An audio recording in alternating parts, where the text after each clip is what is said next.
Hi everyone, তো সেজেগুজে video করছি মানেই তো বুঝে গেছো যে কিছু আছে। তারাও বলছি তো গত রবিবার ছিল আমাদের গ্রুপের কবি যাপনের প্রোগ্রাম, আর তার জন্যই সেজেগুজে সবার লাস্টে পৌঁছানো আমি চলে গেছিলাম ক্লাবে, কারণ প্রোগ্রামটা ওখানেই। আর গিয়ে দেখি এইখানে এত গসিপ হচ্ছে, কারণ মহিলা মহল থাকলেই হয়। তো অনেকক্ষণ অপেক্ষার পর আমাদের প্রোগ্রাম ফাইনালি শুরু হয়েছে।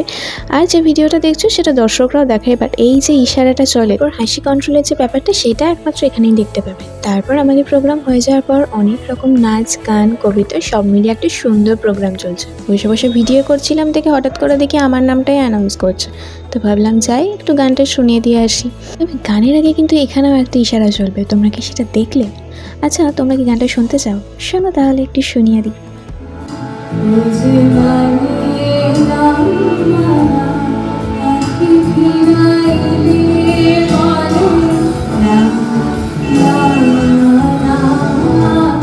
তো প্রোগ্রাম শেষের পর চুলের মালা খুলে গলায় ঝুলিয়ে নেওয়ার রীতিটা কিন্তু সেদিনও বজা ছিল। তারপরে আমাদের গ্রুপের নিজস্ব যে রেস্টুরেন্ট, সেইখানে গিয়ে আমরা পেট পুজোর জন্য অপেক্ষা করছিলাম।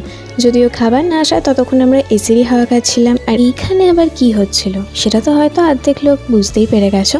তবে এইটা আবার কি স্প্রাইট নিয়ে কি করেছে, এই মেরেছে। যাই হোক, এগুলোকে স্কিপ করি। আর ওইদিকে দেখো বাচ্চা স্পাটি এখানে থেকে পোজ দিচ্ছিল বসে বসে।